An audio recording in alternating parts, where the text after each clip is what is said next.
அண்ணாமலை கையில் TVK files, full freedom கொடுத்த அமித்ஷா. மாநில தலைவராக ஆட்டத்தை தொடங்கும் அண்ணாமலை.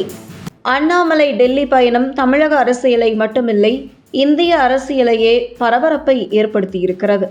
குறிப்பாக அண்ணாமலை பாஜகவில் இருந்து விலகி தனி கட்சி தொடங்கப் போவதாக வெளியான தகவல் தமிழக மீடியா முதல் நேஷனல் மீடியா வரை விவாத பொருளாக மாறியுள்ளது. குறிப்பாக தமிழகத்தை தாண்டி இந்தியா முழுவதும் உள்ள பாஜக ஆதரவாளர்கள், பாஜக தொண்டர்கள் அண்ணாமலை பாஜகவை விட்டு வெளியே செல்லக்கூடாது என சமூக வலைதளத்தில் தங்கள் கருத்துக்களை பதிவு செய்து வருகிறார்கள். இப்படியான பரபரப்பான சூழலில் டெல்லி சென்றுள்ள அண்ணாமலை அங்கே பாஜக தேசிய தலைவர் நிதின் நபின் அவர்களை சந்தித்து தன்னுடைய ராஜினாமா கடிதத்தை இமெயில் வாயிலாக அனுப்பி வைக்கிறேன், தான் பாஜகவில் இருந்து விலகுவதற்கான காரணத்தையும் விளக்கமாக தெரிவித்திருக்கிறார். இதனைத் தொடர்ந்து மிக பொறுமையாக அண்ணாமலையின் விளக்கத்தை கேட்ட நிதின் நபின், தற்பொழுது எந்த முடிவும் எடுக்க வேண்டாம், மத்திய உள்துறை அமைச்சர் அமித்ஷாவை சந்தித்து பேசுங்கள் என்று நிதின் நபின் தெரிவித்திருக்கிறார். இதனைத் தொடர்ந்து அண்ணாமலை அமித்ஷா சந்திப்பு நடந்துள்ளது. அப்போது அண்ணாமலை எதிர்கால அரசியல் என்ன என கேட்டிருக்கிறார் அமித்ஷா.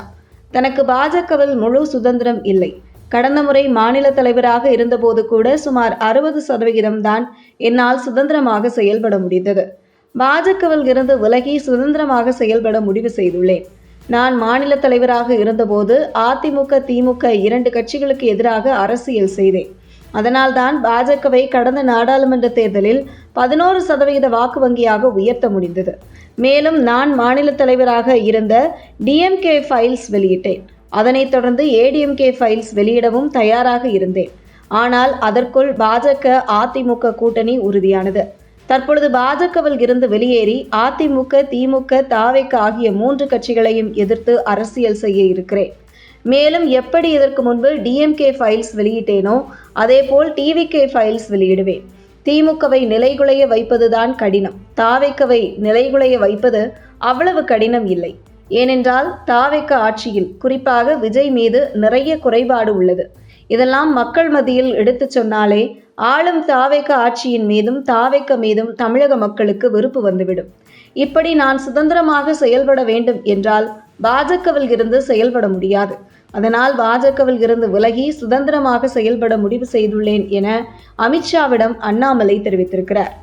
ஆனால் அமித்ஷா பாஜக மாநில தலைவராக மீண்டும் பொறுப்பேற்றுக் கொண்டு நீங்கள் சொன்னதை சுதந்திரமாக செயல்படுங்கள், உங்களுக்கு எந்த தடையும் இருக்காது, நயினார் நாகேந்திரனை அழைத்து பேசுகிறோம், அதுவரை டெல்லியில் இருங்க என அண்ணாமலையிடம் தெரிவித்திருக்கிறார் அமித்ஷா. இதனைத் தொடர்ந்து நயினார் நாகேந்திரனை அழைத்து டெல்லி தலைமை பேசியிருக்கிறது. இந்த நிலையில் வாரிய தலைவர் போன்ற ஏதேனும் ஒரு பொறுப்பு அல்லது வேறு ஒரு பொறுப்பு நயினார் நாகேந்திரனுக்கு வழங்கப்பட்டு பாஜக மாநில தலைவராக அண்ணாமலை விரைவில் நியமிக்கப்பட இருப்பதாக டெல்லியில் இருந்து வரும் தகவல் உறுதிப்படுத்துகிறது. அந்த வகையில் அண்ணாமலையின் 2.0 அரசியல் ஆட்டம் விரைவில் தொடங்கப்பட இருப்பதாக தகவல் வெளியாகியுள்ளது.